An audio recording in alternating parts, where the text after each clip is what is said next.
ಎಲ್ರಿಗೂ ನಮಸ್ಕಾರ. ಇವತ್ತು ನಾನು ನಡೆದಂಥ 300 ಕಿಲೋಮೀಟರ್ ಇವೆಂಟ್ ಬಗ್ಗೆ ತಿಳಿಸ್ಕೊಡ್ತಾ ಇದ್ದೀನಿ. ಇದು ನನ್ನ ಲಾಫ್ಟ್ಗೆ 320 ಕಿಲೋಮೀಟರ್ಸ್.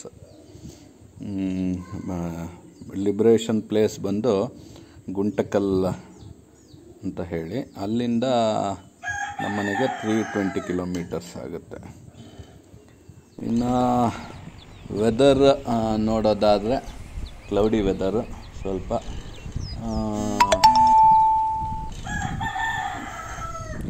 ಒಟ್ಟು 4 ಕ್ಲಬ್ ಸೇರಿ ಒಂದು ಪಾಯಿಂಟಲ್ಲಿ ಲಿಬ್ರೇಟ್ ಮಾಡ್ತಾ ಇರೋದ್ರಿಂದ ಡೈವರ್ಷನ್ ತಗೊಳ್ಳಿಕ್ಕೆ, ಬರ್ಡ್ಸಿಗೆ ಡೈವರ್ಷನ್ ತಗೊಳ್ಳೋದು ತುಂಬ ಇಂಪಾರ್ಟೆಂಟ್ ಆಗುತ್ತೆ. ನೋಡ್ಬೋದು, ಬಾಸ್ಕೆಟ್ಸ್ ಎಲ್ಲ ಜೋಡಿಸಿಟ್ಟಿದ್ದಾರೆ ಲಿಬ್ರೇಟ್ ಮಾಡಲಿಕ್ಕೆ. ಇವಾಗ 750ಗೆ ಲಿಬ್ರೇಟ್ ಮಾಡ್ತಾ ಇರೋದು YBD ಯಂಗ್ ಬರ್ಡ್ ಡರ್ಬಿ.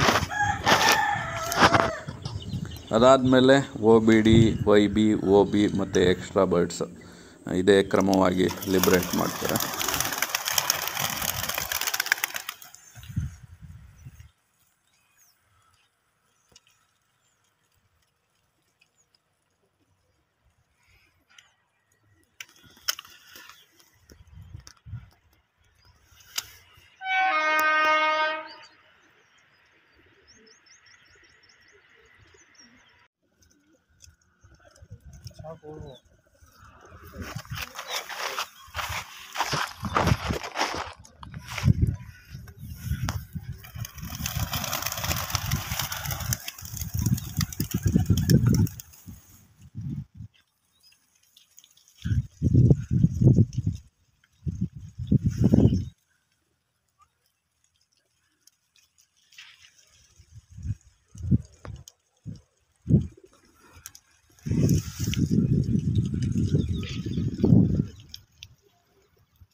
ನಿನ್ನ ರಿಸಲ್ಟ್ ವಿಚಾರಕ್ಕೆ ಬರೋದಾದರೆ ಯಂಗ್ ಬರ್ಡ್ ಡರ್ಬಿ ನಮಗೆ ಈ ಸಲ 20% ಮಾತ್ರ ಹಿಡೀಲಿಕ್ಕೆ ಅವಕಾಶ. ಅಂದರೆ ಓಪನ್ ಮತ್ತು ಯಂಗ್ ಕ್ಯಾಟಗರಿನಲ್ಲಿ 2 ಬರ್ಡ್ ಮಾತ್ರ, ಡರ್ಬಿನಲ್ಲಿ ಒಂದೊಂದು ಬರ್ಡ್ ಹಿಡಿಲಿಕ್ಕೆ ಮಾತ್ರ ಅವಕಾಶ.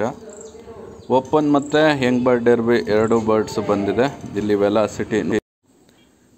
ಇನ್ನು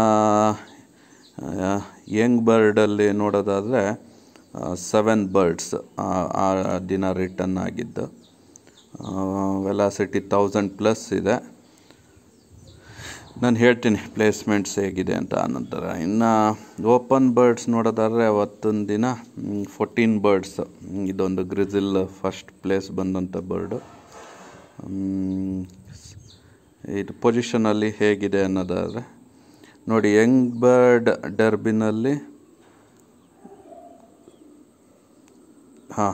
ಯಂಗ್ ಬರ್ಡಲ್ಲಿ 3rd ಪ್ಲೇಸ್ ಇದೆ ಮತ್ತು 10th ಪ್ಲೇಸ್ ಏನಿದೆ. ಓಪನ್ ಬರ್ಡಲ್ಲಿ 5th 6th ಎರಡೇ ನಮಗೆ ಅಲ್ಲಿ ಪೊಸಿಷನ್ ಸಿಗೋದು. ಇನ್ನು ಉಳಿದಂಥ ಪ್ಲೇಸ್ಮೆಂಟ್ಸಲ್ಲಿ ನೋಡ್ಬೋದು. Thank you.